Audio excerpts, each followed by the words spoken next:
Good day. Please introduce yourself. Good day, Ma'am and Sir. I am Kathleen Ventura. I am 36 years old. I am single. I am high school graduate. I had experience in Syria as a domestic helper for 2 years and 5 months from April 2020 to September 11, 2012. I had also experience in Bahrain as a domestic helper from December 17, 2014 to April 14, 2017.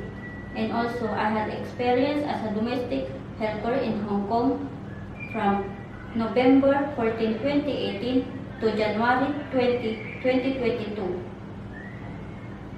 Tell me about your responsibilities in your previous job.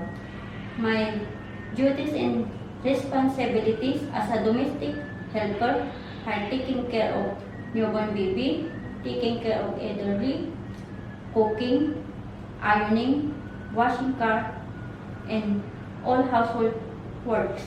Can you tell us how will you take care of the children, a baby and an elderly? I will take good care of them by cooking food for them, feeding them, and serving them as my own family. Please tell us some of your skills. Ma'am and Sir, I can cook Filipino food and I want to learn more when it comes in cooking. What are the traits necessary to be a good domestic helper? It is necessary to be a hardworking person, fearing God, honest, and taking care of the kids as my own family. Anything else you want to tell your future employer? Can you tell them now?